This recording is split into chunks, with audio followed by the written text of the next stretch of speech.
Yes. Madam Web. Yes. Sharpen your knives, people. It's Madam Web Indeed. time. Let's talk about Madam Web, shall we?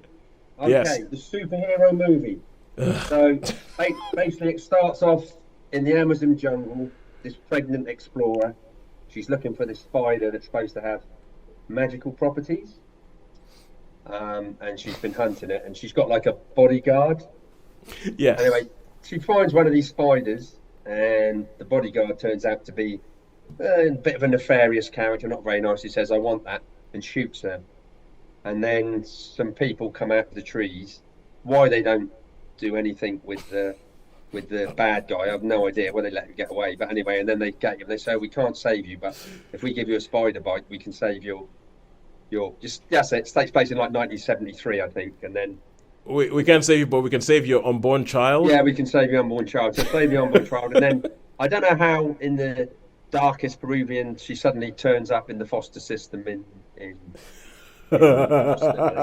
anyway, and she's so then you go in. She's a paramedic. She doesn't know about these things yet but the person says, the people that save her say, "Oh, we're going to let her go. She won't know, but then when she does know, she'll want to come and find us anyway." And then he switches to the baddie, and he keeps having these nightmares about these 3 young girls that are going to murder him and all that. So he's going to kill him. So he goes on, and he's got like Spider-Man type of powers.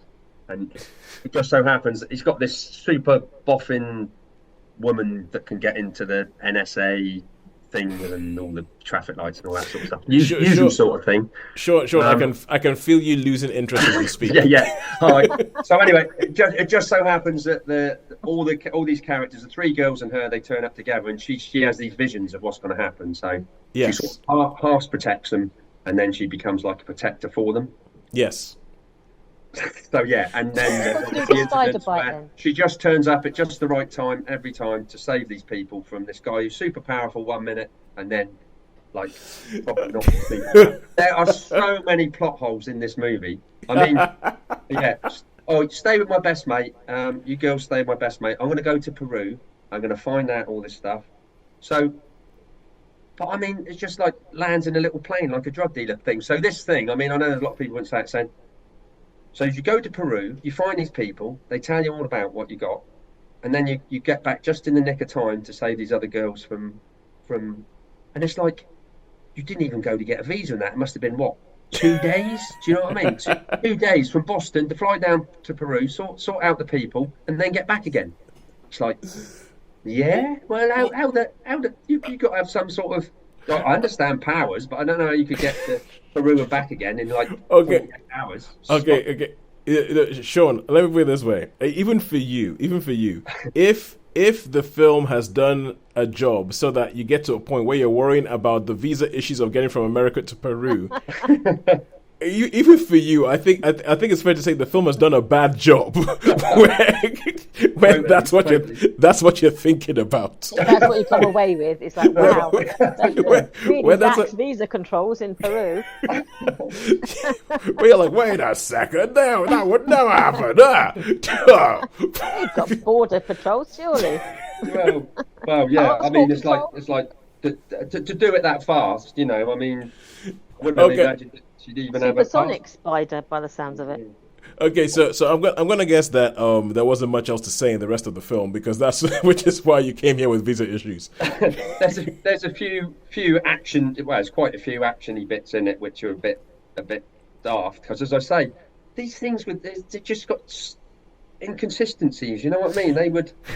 It's like, oh come on, this guy's he's like been doing it for years. He's got like superpowers, and he's an imbecile when it comes to trying to fight people. You know, he falls into traps, and it's like, get out of here. And he does monologuing, you know, that great monologuing. Yeah. You've got it now. Whoops, oh dear, look.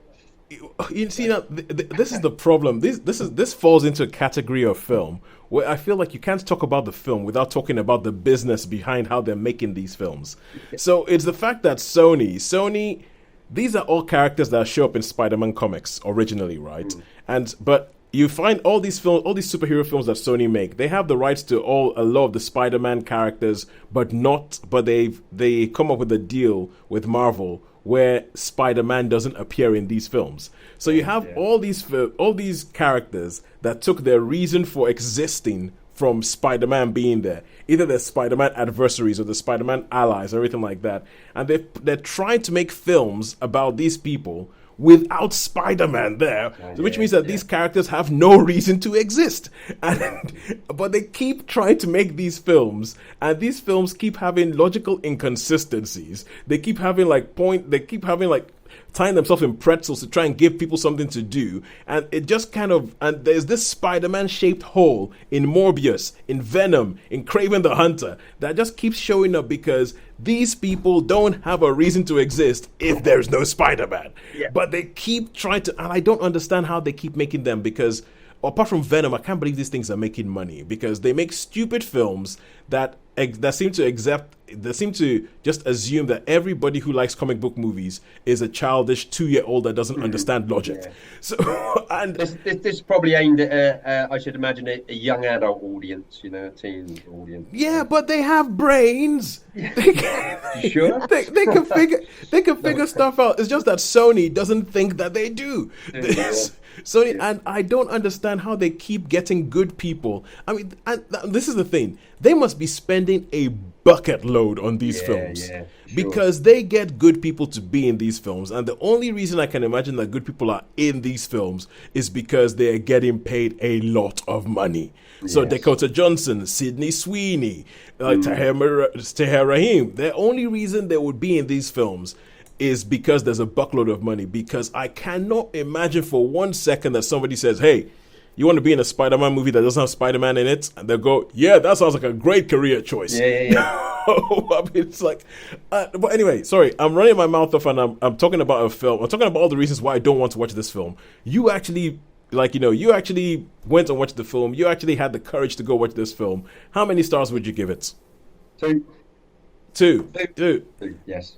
And I could have done that beforehand, because you everything. I'm a creature of habit. I'm very predictable. You could pre-fill in the score. I should just say, Tosin, you rate it for me, and no, just agree it. I'll agree. I saw the trailer for this, and I just thought, this is stupid. This is too stupid. Before you even get in the door. Before you even get in the door. Okay.